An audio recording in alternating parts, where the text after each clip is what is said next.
everybody, and welcome back to an episode of the 3 Count. I'm War Machine MJ, the greatest second place predictions champion of all time, and I represent the 3 Count Mafia.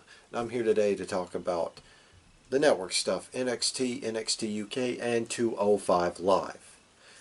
And you know how the show, how these episodes work: best show of the week, and then best matches. So let's go ahead and start with the low show of the week. We had a very short, very concise NXT UK. Given that this was the post-Cardiff show, it was a relatively short show. There wasn't as many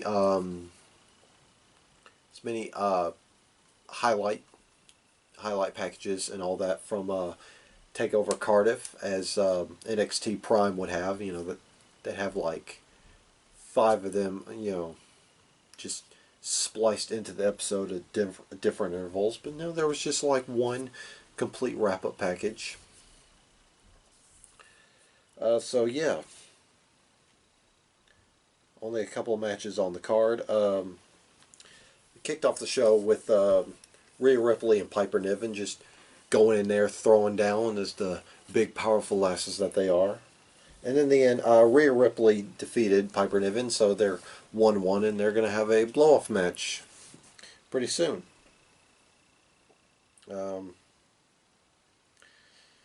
Next, we were going to have Cassius Ohno taking on Jack Gallagher, but Jack Gallagher is not cleared to compete. So, yeah, that basically forced Sid Scala's hands to find a new opponent for Cassius Ohno. Basically, Cassius Ohno popped up to him and said, "Listen, you better find me an opponent, or else you're wasting the wrestling genius's time." So Sid Scala told Ratsy, he said, "I'm going to find an opponent for Cassius Ohno right now." And he was undermined by Johnny Saint, who basically whispered in his ear. We cut to the ring, watch Cassius Ohno come out there, and his opponent was old Sid the Squid himself, Sid Scala.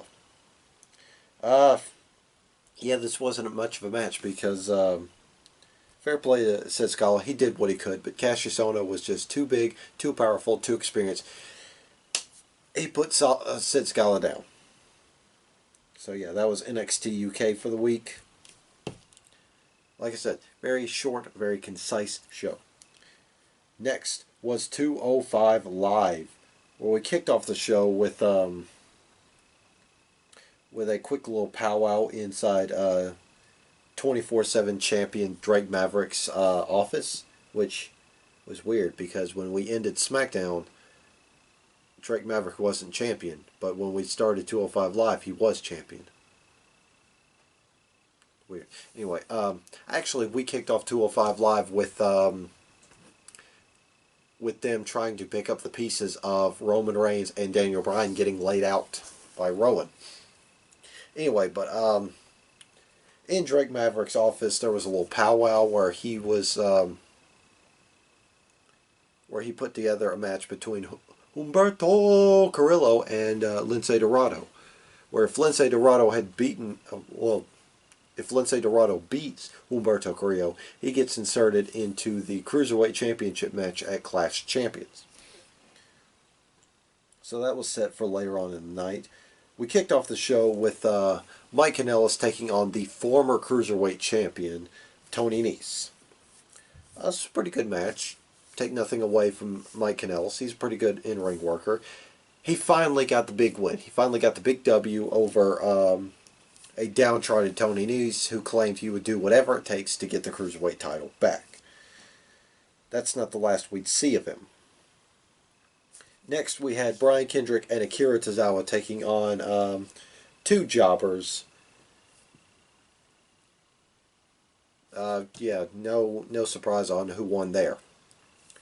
After the match, we got a backstage promo where Oney Lorcan was getting interviewed when all of a sudden I was interrupted because Tony Nese was pitching a fit. And Oney Lorcan basically consoled him, said, "I've been there, bud." And before he could offer any more gems of wisdom, Tony Nese just beat him down. Bad move from the bad move on the Premier Athlete's part, because we might get more weird face guttural screeching from one Oni Lorcan. And finally, we had said main event. Let's say Dorado taking on Humberto Carrillo. Yeah, another fantastic match. Another fantastic luchador style match. In the end, however, Lince Dorado got the victory. He is going to Cruiserweight of Champions, to the Cruiserweight Championship match at Clash of Champions, where it is a triple threat. Drew Gulak defending against Humberto Carrillo and Lince Dorado. Speaking of Drew Gulak, after the match, he beat down Lince Dorado. And when Humberto Carrillo tried to help the Golden Links out, Tony Nese laid out Humberto Carrillo, and the both of them just put the boots to both Humberto and Lince Dorado.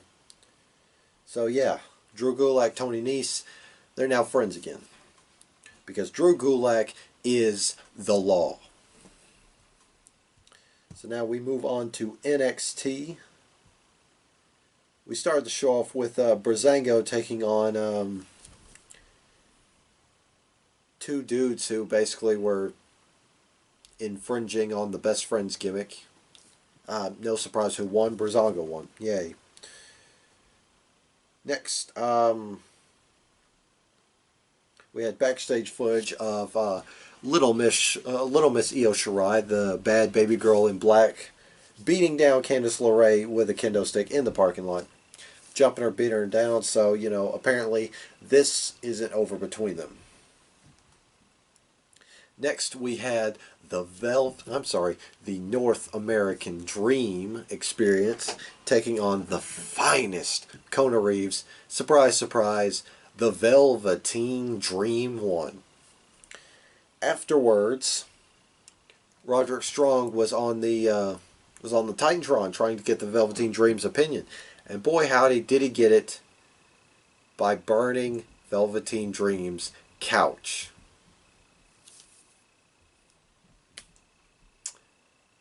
That if that doesn't get your attention, I don't know what will. Next, we had one-on-one match between Bianca Belair and Tainara Conti, who they just refer to as Tainara. So, in the end, however, Bianca Belair got out the W, and after that match went off, William Regal announced a triple threat #1 contenders match for next week.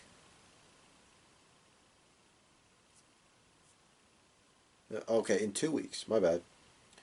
Because next week it's going to be Shayna Baszler taking on Rhea Ripley after that incredible promo last week. But yeah, in the triple threat, it's Bianca Belair, Io Shirai, and Mia Yim, which Io Shirai's not winning that. She's not. Anyway, then that led us to the main event, which was NXT champion Adam Cole, baby, defending his NXT championship against the winner of the 2019 Breakout Stars Tournament, Jordan Miles. This was a really good match. Just back and forth, beating each other, beating the holy hell out of each other. But in the end, Adam Cole still remains the undisputed NXT UK, the NXT champion. There's too many letters. So yeah, this week NXT was the show of the week. As far as match of the week, I'd say Humberto and Lince Dorado got that one, because that was a really fantastic match, really high octane match. So yeah, that is the network edition for all these shows. Oh, but that is the 3 Count Network edition. You know us. Follow, share, subscribe, all that good stuff. And if you miss Rod's if you miss his opinions, but not his dumb, ugly face, I almost screwed up my own marketing right there. He has a podcast, Prime Talk with Rodimus Prime, on the what was it? SoundCloud. Shit, I forget. Anyway, yeah, he has a podcast where he talks about sports, wrestling, and generalized other things. I don't listen to his podcast because I just don't. Yeah, that being said, I'm War Machine MJ, the greatest second place predictions champion of the 3 Count Mafia, and we'll see you guys next time.